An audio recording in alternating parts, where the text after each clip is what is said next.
Meanwhile, Ebon has been like slowly creeping through the shadows, letting everyone know he's coming through. He kidnapped this one cop who had been killing bang babies, I think they were, and Ebon was like, "Oh, we're not having that." So he's not really doing nothing bad. No. That's what it sounds like to me. Okay. There's no problems yet, so that's how I look at it. But yeah, Ebon's back.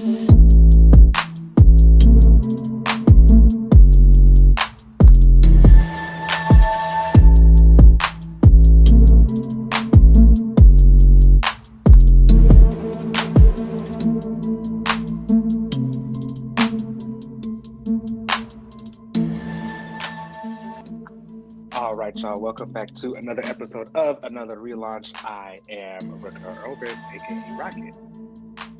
Oh, okay, that's Rocket. I'm Dr. Pamela Isley, aka Poison Ivy. Oh, we're gonna be talking about her a little bit later, but she's had a really good. She has. She's been on top. So love it. We'll be talking about her. How are you?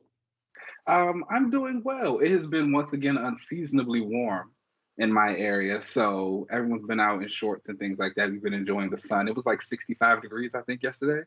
So that was nice. I got to go out and run some errands, which is cool. My mom's birthday is coming up, so I've been looking for some things for her and what I'm going to do for her and getting ready for that. Any ideas yet? What you thinking? I have a couple, but she listens to the show, so I can't talk about them. Okay. Don't want to give it away. That's fair. That's fair. How are you? I'm good. I am not good. I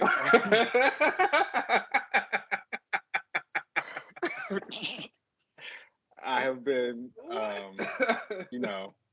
being an adult, trying to kick it with the kids.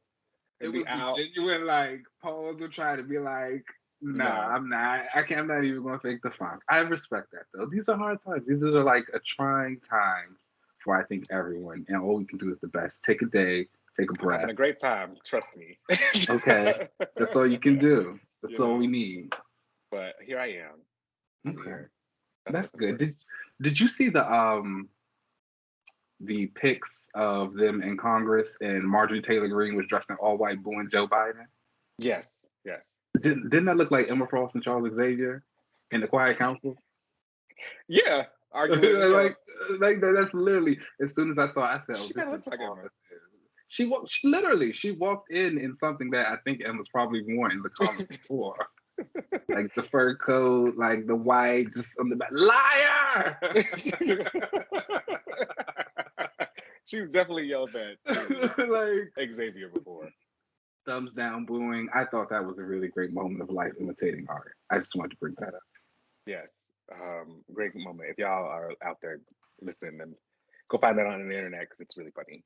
All right, well, let's get into these updates of the week. First up, we were just talking about Poison Ivy, and her solo series has now been extended into an ongoing. So previously, it was announced as just a 6-issue miniseries. However, DC execs were like, if it gets a lot of praise and some money behind it, we can extend it. So then it did, and it got extended to 12 issues, and now it's being extended to an ongoing. So I think that's really cool. I think this seems like the first time I've really seen this kind of happen for a book. In my opinion, have you ever seen something happen like this? I think shockingly enough, I think it happens the most with DC books. I think the last few times that I've seen it happen was a Swamp Thing with Ram V. Like his run had got a certain amount, and then they got greenlit for some more. And then the Wonder Twin series that they had come out back in the day, a few years ago, I think that originally had 6, and then it got to 12. So that's one thing I'll always give to DC. Like if the book is doing well and like it's making its noise, they will like continue on to push that out. And shout out to G. Willow Wilson. The book is great. I'm going to talk about issue 9 that came out this week a little bit later. But it truly has been just a masterclass in writing, character growth. The art from Marcel Takara is amazing and like out of this world. It's just really, really good stuff. So shout out to them. And like I said, she's been having a good week. This news also came off the heels of the premiere of the Harley Quinn Valentine's Day special, which I watched earlier today, and that was also really, really good and funny. And like, I'm truly becoming a Harley Ivy person. I'm not gonna lie to you. They're great. I see it. Like I see it. And I don't know, maybe it's because now Ivy's also getting her own agency in the relationship, so it makes it a little bit more balanced. But I'm here for it now. Everything with them is good. Let's keep it going. Yeah, shout out to them too. I would love to see them get like their flowers in the live action together, but Mm. Oh, Margot with like, she said she really I, wanted to do it. I mean, yeah, but she's cursed. So, I don't say that. I want to see Barbie. oh, Barbie's gonna be amazing. Don't worry. Barbie's like set in stone. Like that's not gonna fly. It's Barbie. Come on, but like everything else Margot does, it's kind of like, oh, I don't know. I haven't seen Babylon. I have. It was amazing. It's like a There you fantastic. go. I mean, What but you it mean? flopped horribly. It flopped Oh horribly. But yeah. like the movie is like amazing. Like it's trashy. It's good. She has this one scene, like this dance number. She's high off coke, and she is just like in the party. She's dancing, and all these people are doing all this crazy stuff around her. There's actually like this pregnant woman who you see on the side doing a line of coke, and you're like, what is going on in Oh. this movie? It shows like the debauchery of Hollywood. That's why Hollywood hated it, because it's like, don't show us in this negative of a light. But it was great. I mean, I live here. You don't have to see it. And now that's the thing. It's like we all know, but they like to be a little classy, or at least put on the illusion. I get it. I'm the same way. Some of y'all, you gotta be like me and be like, no, I'm not okay. Hey. All right, up next, we have learned that Sony has announced a Spider-Man Noir film, which will be set in 1930s, starring Spider-Man Noir. Now, I have always wondered, how could they ever make a universe with just owning Spider-Man? Mm-hmm. Like, oh, there's only so many stories of Peter Parker that they could do. Well, I guess they showing me. you. They'll figure out a way. You didn't see Morbius? Come on now. I did not. A lot of people did it. I did. I saw it twice actually. It was good. I don't know. Whoa. It was good I in didn't know like you like vampires that much. It was good in like a trashy 90s movie kind of way. Like if Morbius had come out in like 1995, 1996, it would have cleared the deck. Everybody would have been up on it. It was trashy. The girl couldn't act. Jared Leto wasn't really acting that well. The story was a mess. But like some of the effects was nice. He would be flying, he would be turning into mist, and you're like, oh, I see the vision. 1996, so it would have cleared. That's a long way to go back for a movie to be considered good. God damn. I'm just saying. That's not a dig. I think 96 has some great movies. They did. Sure. But whatever. I'm not gonna look them up, but yes. All right, y'all. That is all we have this week for the updates. Let's go ahead and take a break, and then we'll come right back. Cool.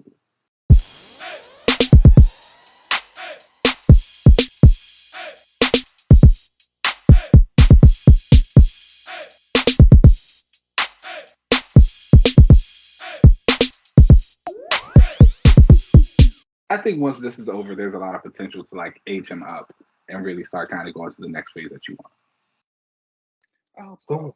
Just to get a graduation in there. A graduation, I think that'll probably be like a special issue. Static graduation. I'm into it. Like they just did for Blue Beetle. Yeah, that's what I was thinking. That's all he needs. It's coming. But all right, everybody, welcome back to the comic section of the show. We had a very interesting week. There were some very good comics. There were some very not so good comics, but we're going to talk about them all. Of course, starting with a few mentions, X-Men Legends #6 came out. That was a good comic. They're doing the Legends series is about like writers coming to do their own in continuity stories of characters from the past. So this one is about Bishop. And around the time when he comes to the X-Men and he's kind of explaining to them about everything that happened in his timeline with Fitzroy, them really good stuff. And then Secret Invasion #4 also came out this week. That continues like the story of Maria Hill trying to stop this new Skrull invasion. She just like beat Tony up and jumped out of the helicarrier with no jetpack or parachute, which was pretty badass. I highly recommend everybody pick that up. Ryan North is killing it. Frank Mobili's on art, killing it. Great people. And getting into our main books of the week, first up on the list is Static, Shadows of Dakota, #1, from Nikolas, Draper-Ivey, and Vita Ayala. They co-wrote it, and I believe Nikolas also does the art for this series. Come on, team that does it all. Okay, listen, You gotta love that. you got to put in the work. And I would actually say that I enjoyed this issue. So, Okay.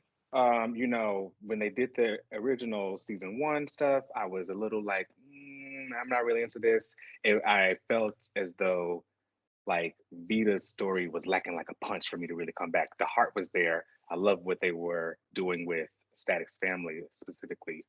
Excuse me. And but I didn't really stick with it because, like, I don't know, I wasn't getting the hype. This issue, now that we're going into season 2, I'm kind of getting the hype. However, I wish they had like different art. So this story opens up with Static is on his walk back to wherever he likes to go. He's just walking. He's got food with him, and we see some cops picking on this homeless lady. Static comes in, of course, stops the cops from bothering this lady. He says he was here giving her food, and we see how like Static's a really great person. But then there are these people who have like been kidnapping bang babies or just like scooping them off the street. A lot of bang babies were going to like have a meetup, and this big explosion goes off. All these guys in these armed with these guns and armored trucks come through, and they're like trying to scoop up some bang babies. Static comes through, defeats all of them. We really got to see a lot of his like magnetic powers, which I think should be emphasized a lot more, especially because like those are his powers. It's not just a little zap zap. His powers are magnetism. So that was really cool to see here. Some great action stuff there. But again, I really wish that there was just some different art. This is giving like Boondocks, and I really want Static to get like some like comic book art and like some bright colors, and really see him like in some really cool light. I have seen pictures of the art. I will say that I've always noticed the colors are kind of muted, which is a little bit like strange to me. I feel like with Static, he's got like magnetic electricity powers. That's going to be very bright. You want to see that. I know he's got the yellow, his costume. I do always see the yellow. I feel like they try and put a lot of emphasis on that and take away color from everything else, which is like cool every now and again. But full time, I think I would agree. I would like to see something a little bit more comic booky bright. Yeah, I personally think that his best costume is his suit that he had in the TV series, the blue and black costume, blue, black, and gold costume. It gives him like a superheroic look. I wish they kind of would have done that, but like, I don't know, just changed it to a jacket instead of a trench coat, kind of like what they do with this one. Do they say how long it's supposed to have been since the first mini series in this one? Like how long has it been? A couple months now? Yes, they open and say it's been 3 months since. Okay, so he's got a little bit more tenure under his belt with it. Yeah, we also see him go to school, go to this like I think they're like middle schoolers or something.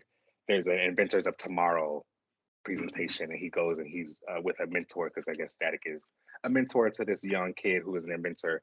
He also learns that this kid has powers because like something breaks on his thing, and the kid's like, "Oh, I can fix that." And Static's like, "You're a bang baby," and the kid was like, "Yeah, but like I'm not gonna say anything." And Period. I thought that was kind of interesting. It's really cool to see how they've kind of maneuvered Static through seeing all these different people with their powers. Later on, some kid like explains that he was the one who caused this explosion earlier, and he was like, I just didn't even think, like I just lost control of my powers, and that's just how this big explosion happens. And Static's like, that's wild. Like I use my powers all willy nilly because it's magnetism, but like other people, they just like they have to like think about stuff like that. And he was like, I wasn't even thinking. I would just pick up a truck. He was like, who knows what my powers have been doing to like the environment or like the people around me and stuff. Meanwhile, Ebon has been like slowly creeping through the shadows, letting everyone know he's coming through. He kidnapped this one cop who had been killing bang babies, I think they were, and Ebon was like, "Oh, we're not having that." So he's not really doing nothing bad. No. That's what it sounds like to me. Okay.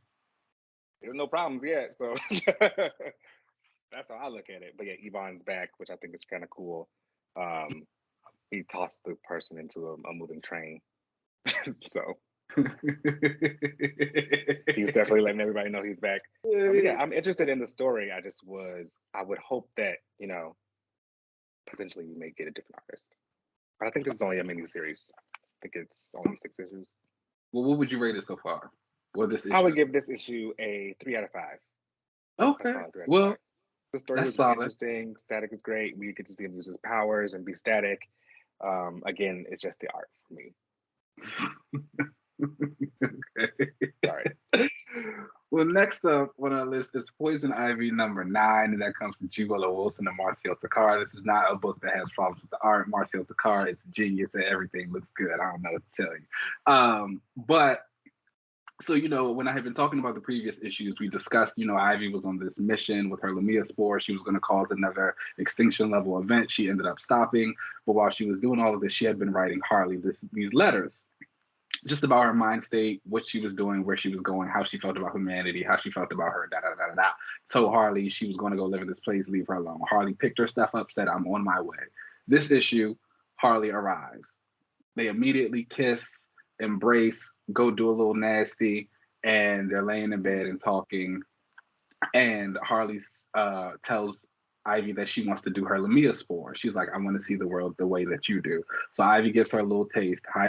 Harley immediately gets high, and then they go out to the town. Yeah, they're doing shrooms, and they go out into the town. They have like a date night, and just like the issue is Ivy just kind of narrating all of her feelings, of course, and then you have the Ivy. I mean, I keep saying they're backwards. The Harley side of it, where she sees where Ivy is kind of closed in on herself and like thinking down, and she's giving her words of encouragement and just kind of help her get out of that. And Ivy's just realizing like, wow, I love you. You're really smart. Ivy's like, yeah, I got a PhD, and they continue to go about their day. Ivy is living with this girl, Nancy, and the next day, Nancy's kind of like, when is your friend leaving?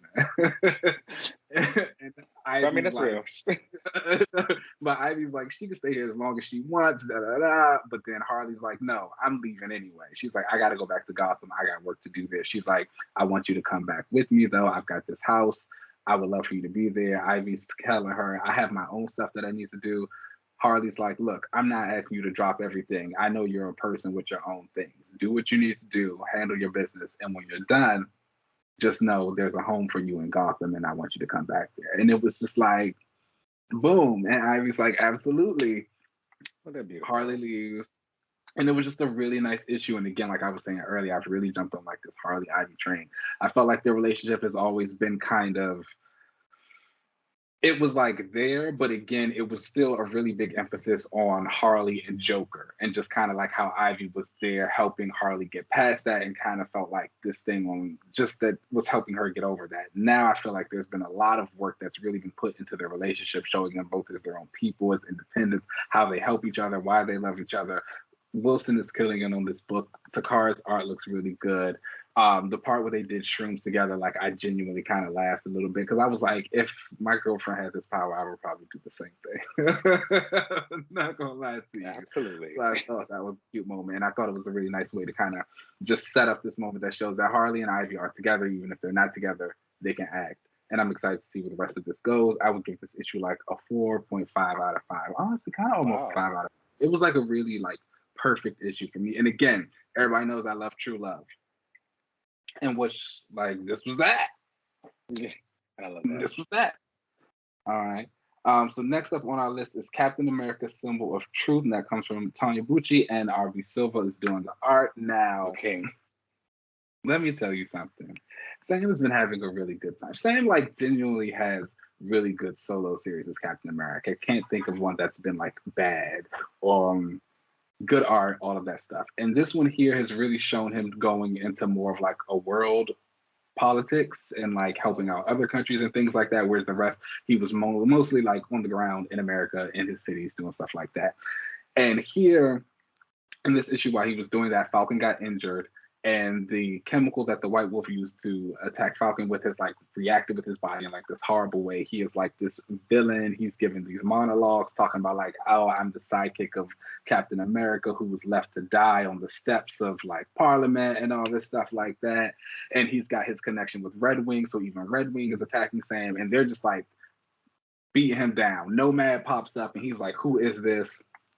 And Falcon's like, oh, another Captain America sidekick. You'll satisfy my hunger. Flies him up to the air. So they have this big battle in the air. It's Nomad, Falcon, and Sam. And it looks really good. R.V. Silva like killed this issue of just how he draws it and the dynamics of how they fight and how they do it in the air. There's a part where Falcon's about to drop Nomad and he talks about like, why do all of Captain America's have healing abilities? It's like, because you know you're going to get hurt. There's also a little bit of, I'm losing a bit of my suspension of disbelief in some of Sam's stuff. He kind of operates like he has the super soldier serum, and he does not.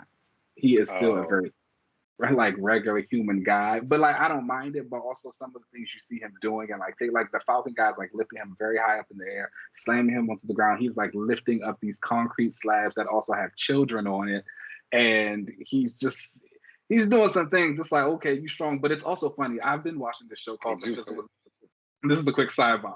I've been watching this show called The Physical 100 on Netflix. It's an athletic competition. And it's like based in Korea. So it's got all these Korean like bodybuilders, MMA fighters, dancers, just all these really big, muscly people. And they are huge. And so like I'm reading this book and I'm looking at Sam doing this stuff. And I'm like, this feels kind of crazy. But then also I'm watching this show and I'm watching these guys who are like, yeah, I just lifted like 700 pounds. So I was like, I don't know. Maybe he could do this. But then again, they juicing. Right. So that's what I'm saying. So I'm just like, what's going on? But no, but it's just a really fun book. I think Tonyebuchi's really like getting his like feeling with Sam. By the end of it, he does end up kind of knocking Falcon out, and he makes the claim that he's going to kill White Wolf. He's like, for what he did to Falcon, he's like, that's not it. So he's gonna kill him, which I really like. I feel like Sam has had a few sidekicks now, and Falcon's probably the best one. Nomad is, of course, here again. He don't really do all that. Nobody cares about Ray Sean, unfortunately. But I'm liking it. I'm loving the adoration he has for him. I'm loving the relationship. Yeah, that's Ray Sean. Oh, you talking about Eli? Yeah. Oh, they don't really have a relationship. And there's a tweeter, a Twitter account that I was talking about this with once, and he said that he feels like in comics, Eli wouldn't get along with Sam, and I kind of agree with that. And it's like, we don't need that negative energy around here. You can stay somewhere else. So that's fine. That's fair. But all in all, I would give this issue a 4 out of 5. Really great art. I think the way Silva like kind of draws the battle and stuff and everything in the air is great. There's a lot of colors because they're like there's fire everywhere. The Falcon stuff was really good. Like, you know, I love a good villain monologue, so he killed that. Really interested and to see where it goes. White Wolf kind of shows his full like villain costume suit, and it's an all white suit. It looks hot. I don't know what to tell you. I was like, yeah, this is it. Everybody read it, pick it up. And our last book on the list. Bishop War College #1 from Jay Hoffman and Sean Damien Hill. All right. Okay. Let me let me prepare myself a little bit before we talk about this book. I'm gonna let y'all know off the rap. I hated this. I thought it was terrible. Like, I thought it was terrible. And I guess it also kind of shows like how much of a favorite character of mine that Bishop is, because after I read this, I was like annoyed and like mad. And like I was that way for a couple of days. Even I was like, let me like not sit, let me not sit in it. Wait a few hours, read it again. I was like, I'm mad again. Went back the next day, read it again. I was like, I'm mad again. We'll get into it. So the issue starts out with like a data page from Danny to the Quiet Council. And she's talking about Bishop and him running this war college and how he's a good guy, but she doesn't think it might be a good idea. He's always been like a man of ferocity, ruthlessness, single-mindedness. He tried to kill Hope. This might not be the way to go. Then we get into the book, and Bishop has his little war college full of kids, and he's screaming at them again. Very like generic drill sergeant. They're losing. They're getting mad at him, calling him a jerk, storming off. Danny comes to confront Bishop like, oh, you're pushing the kids too hard. He's like, girl, mind your business. She's like, you're not going to bully me. He's like, I'm not a bully. We go into the various kids, and they're all kind of talking about it. Two of them, Aura and Aura Charles and Cam Long, they're two of the newer mutants. They actually were invented or created in the Prisoner X series that happened during Age of X-Men that also featured Bishop and Danny. And they're like talking about Bishop and how he's a jerk, or and how one of the girls defending him, the boys like he's a jerk, they're making out. I'm like, why am I watching these 10-year-olds kiss? But that's like something else. Amass is one of the Threshold mutants who just showed up in Marauders. He's also on this team, and we have cut to a scene of him in armor, kind of discussing the things that have been going on and how they react. And you just stop making that face. Who is that? We also like kind of go back to Bishop. He has been with Tempo. He's talking to her about like using her powers in a certain way. Their dialogue kind of gave me flirty a little bit. I wasn't really sure it was intended, which I thought was weird because I thought like they had just kind of revealed that Tempo was a lesbian over in Marauders. But at the same token, I flirt with women all the time as a gay man. So it's kind of like I see where it could be just like them having fun. But I will see.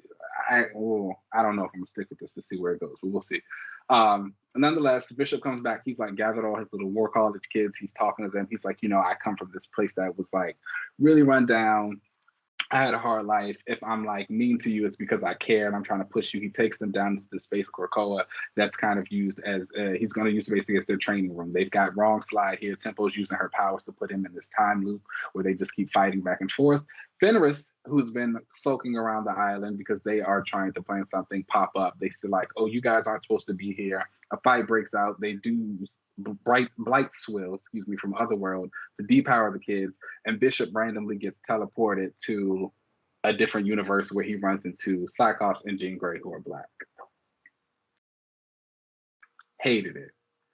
And I started out annoyed from the first page. So again, Bishop is a character who has been with the X-Men for a very, very long time. And then we got the Hope storyline, which a lot of people consider to be basically character assassination and like a very big death of the character for trying to kill the like mutant messiah. And we have a little bit of racist undertones in it because you got like the one black X-Man, of course, trying to like kill this little white girl. Throughout the Cable series, he chased them through time. He had like killed a planet, whatever. Around 2013, he comes back in Uncanny X-Force. Betsy and Storm like kind of go through his mind. Storm does something that doesn't really make sense where she like erases the memory. But he remembers it anyway. And so from 2013, I would say until honestly like now, a lot of Bishop's story has been kind of refocusing the character into who he's supposed to be and dealing with the repercussions of the Hope stuff. We've had him and Hope kind of team up once or twice, deal with their issues with each other. He's tried to deal with her again during when Cable died. We've seen how people react to him around Hope. We even had Armor yelling at him about it in Uncanny X-Men Disassemble. And when we get to Krakoa, it is supposed to be this time of rebirth, newness, kind of like reestablishing things, but setting them forward in this tone of what it is. When you think of everything that Bishop has done during the Krakoa era so far, which honestly, to be real, has not been that much, because we know he wasn't doing anything in Marauders, but just like the status he's been given as a captain, becoming captain commander, like the few times that we have seen his personality, like in that one Marauders annual, nothing about that gives you ferocious, ruthless, or single-minded. Nothing about that gives you, people are still looking at Bishop in a waywardly way that says, oh, you killed Hope. Nothing about that is saying the council sending you this thing talking about, oh, you're a drill sergeant. You need to make sure you treat these people like kids. Then even when you get into the aspect of him and Hope's relationship, I'm not mad that you're going to talk about that. He tried to kill that little girl. Cool, that's fine. I get it. It was a bad time, but it's not something that you can ignore. But why is it that when we get it, we're getting the exact same type of storyline that we got 10 years ago in this era about something that's new? He is a captain commander. In just the Hellfire Gala issue that you put out last year, you had Bishop sitting in there putting an emphasis on protecting the five, Hope included. Why is all we get about their relationship Bishop is the bad guy? You don't have to, he is the bad guy. Like, don't get me wrong. But it's like, when you look at Hope, every story she gets is not about Bishop.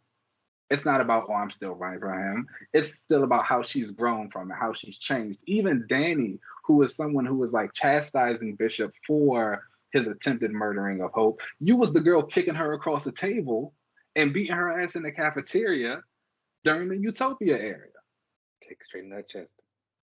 So you didn't care, but you was calling her a project, not even acknowledging her as a real person. Whoa. Like pulling Cable to the side, like, I hope your project is worth it because my people got hurt. And now all of a sudden you're like, oh my God, girl, he might have been trying to kill her, but you wasn't that far behind. But nonetheless, and then when you go back to that and you think about, there was an Infinity comic that came out a few weeks ago and it featured Hope and Danny. And I think I even talked about it on the show, and I said it was really interesting to see how they had come from that time. When you think about Bishop and Hope, why do you not want to experience like what that relationship looks like now? I'm not saying they got to be friends. Why would they be? He tried to kill her. She's a warrior girl. There's gonna be friction. But how do they maintain that like professionalism with that? When he was trying to protect the five and get them to stand to the side, what did that conversation between him and Hope look like? When they're around each other, does she still feel kind of uneasy around him? Like, how do they handle each other? What's that argument like? What's the push and pull? We never see that. All we just get is the people yelling at him and reminding him, oh yeah, you tried to kill this little girl, who honestly isn't even thinking about it anymore. So that entire thing was just frustrating. His characterization felt like very off to me. The story, when I think about the War College and it's being something that I was really, really excited for, especially with Fall of X right around the corner, I would have loved to see this like team really come together, start seeing roster, start seeing defense strategy, start seeing like Bishop being a capable leader, building these things up, and like the like problems that come with it, the dynamics that are introduced into it. Instead, we kind of get like haphazardly run through all the relationships between the small class of people, which also feels weird because we were just doing the test run in the Hellfire Gala issue again when he had them pretending to be Avengers, but now we got a brand new kid, so we got to do it all over again. By the end of the issue, they're depowered and on their own, and Bishop has been transported to another universe. And I'm just supposed to like accept it all because the X-Men are black in this one. I mean, that seems to be the point, yes. So I don't know. And they say like when Bishop, there's been panels of Bishop when he was younger, thinking about the X-Men. They said, you know, he did think they were black people. So they say like this mini is supposed to kind of be a play on that. He's finally meeting the black X-Men. He thought he did. But it's like, I don't care if all the writing and everything else about it is bad. Mm-hmm. I did not enjoy it. I didn't enjoy the art. I was really disappointed. I was so turned off. I honestly don't know if I'll go back and read the second issue or like even continue. I definitely did unsubscribe from it on Comixology. Maybe depending on how reviews for the second one go, if I hear some good word of mouth, I might pick it up. But I was like really turned off by the characterization. The new characters, unfortunately, don't really like resonate enough with me to like draw me in. The Fenris stuff is just kind of like mid, and it feels a little half baked. Mm-hmm. I truly would give this like a 1 out of 5. Whoa. Oh. And those are the books of the week. Ooh, well, damn. All right. Well, let us know what you guys think and what you guys had on your pool. This week for AR Club, I think we were going to take a break for February while we kind of reconfigure for March. So still send in whatever kind of suggestions you guys want to do for our next AR Club, but we will take those over the next couple weeks and get ready for March. But in the meantime, let's go ahead and take a break and then we'll come right back. Cool.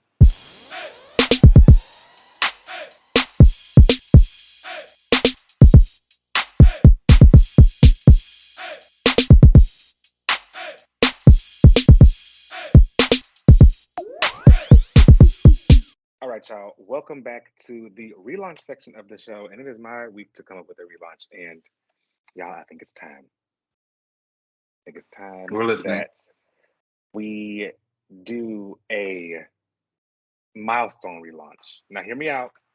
Technically, they just got Okay. one recently, I was about to say, I feel like that's kind of and maybe relaunch is the wrong word here. But it's time to fully integrate the Milestone characters within the DC universe, and I think that should have some kind of event, some kind of Secret Wars kind of event. You know, Secret Wars was a great event, but the main reason was to get Miles over from from the Ultimate Universe. I think they could have something like that where we have either either call it, actually no, have the capital of that city or something.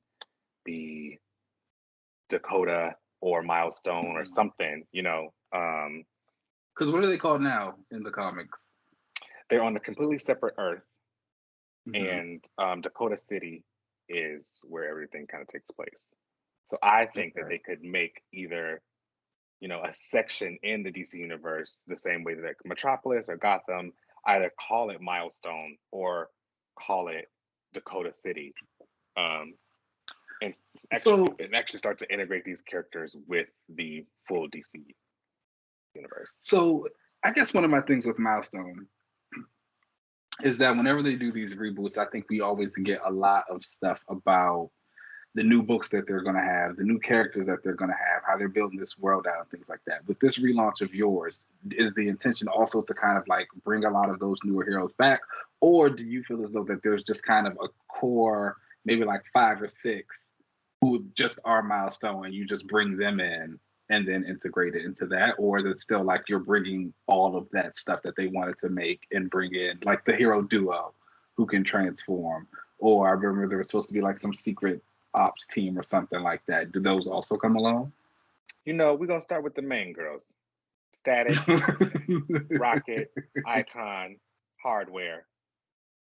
Start with them, the main people, Okay. and each of them have their own supporting characters, which obviously would also go over with them. But we can start with them. Everybody else, we'll figure something out for you later. But I do think it's time for those characters to be with DC. They are under the DC banner, obviously, but Milestone is a separate Earth in its own universe. And I think people want to see Static with the Titans. They watched Young Justice. They want to see that in the comics. I don't So think. Static would be a Titan. Yeah, I would figure he would be over there with the Titans. Which era of Titan? Like age wise.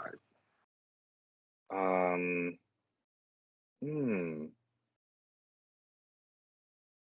I don't want to say Cassie. I feel like he should be older than that. Um, and this is no shade because they're goated.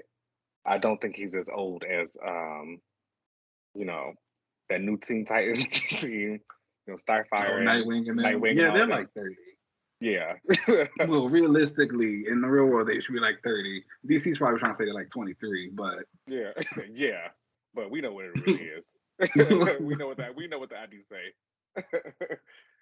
But yeah, I think he should be much younger than them, but older than like that Cassie clique. okay. I guess that makes him like, well, I don't know. I feel like Cassie's been de-aged too. She has been in this. Yeah. Because I would say he's probably around, like, I guess the Jackson John age. They're like Yeah. 18, 19 ish. I can see him being with them.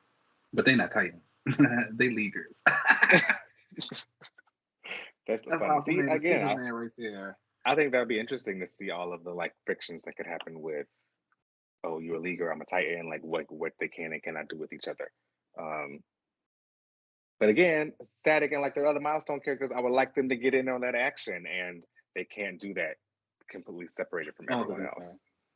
I do agree. I think that's been a big hindrance for that whole little side of what they've been trying to do and rebuild them up is kind of making them separate. I personally think about the Static Shock cartoon and those episodes where Static was with the League and the Batman Beyond stuff like that. Robin. That was hot. And I would really appreciate seeing that. I even think about that brief time where he did pop over. He was, excuse me, on the Titans team, and Aquagirl was there, and he was hanging out with them. That was a cool thing to see too. So I think it works best for him. I don't really know why they keep separating it or The keep going Milestone too. the Milestone characters are completely owned by Milestone, so they don't have to integrate them if they don't want to. And then all these characters were originally had their own stuff going on, so Mm-hmm. they just kind of keep them separate. All right. Okay. I like it. I mean, I'm all for them moving over and doing a full integration. Maybe they get another crisis or something. The Earth's crash, convergence. DC loves that kind of stuff, so I could see A it happening. convergence will be nice, yes. I just think it really's got to stick with where you put them and how you make them work. Obviously, I think Icon would probably be good on like a JSA personally. He would be great there. Hardware, I don't know too much about, so I can't do that. He's just like Iron Man. Yeah, that doesn't. He could be. It would be interesting to see him be a. I don't want to say an enemy, but like a foil to like Steel. Oh, I guess I could see that. But they're both here. They're both heroes, but it's just like, you know. Yeah, I guess. Like I said, I just really think it depends on where you put them. I think Static obviously is like the biggest one. Rocket, she probably will have a good time. And Icon, I kind of consider them like the Trinity of Milestone. Yeah. Everybody else, we'll see. Get in where you fit in. Yeah, I mean, yes, you are correct. I think that Trinity could do wonders in like the DC universe. I would love to see Static. You know, that's also a way you can age him up. You can finally at least have him, you know, going to college at Star Labs. You know, having internships there or something. Ooh, that would actually be kind of cool. Cute. Yeah, you can see Cyborg, but his powers and stuff. Yeah, I think that would be great. You know, Rocket, I actually really enjoyed her as an ambassador of Earth, as we saw in Young Justice. I think that was a really interesting role with her, and then we kind of see her be like, you know, a working mom and stuff. I think that would be interesting. Stuff we don't see in the DC universe, and that would just instantly make the DC universe a hell of a lot more diverse. Like, yeah, they need it.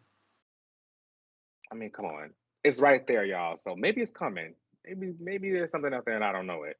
But because there's a lot of time things. They have a Milestone 30th anniversary issue, like a one-shot coming out, and the 93 Milestone characters are going to meet the 2023 versions of these characters. Like they're do some kind of time thing there. Time paradox. Okay, they kind of made it. You know, once the girls start getting the time travel stories, it's like you hear. I get the feeling that they're going to use that special to kind of like explain, you know, what their big initiative was. And, you know, I felt like I finally got it just by going back to reading those old books. But I think this one shot and having the characters meet each other, it's like, oh, okay, well, this is a new thing we're starting over here. And well, that was what it was. That's what it was, yeah. But we'll see. I can check it out. I'll cross my fingers for you. Thanks. I need it, y'all, please. All right, y'all, that brings us to the end of this show. Please make sure you rate and subscribe us wherever you get your podcasts.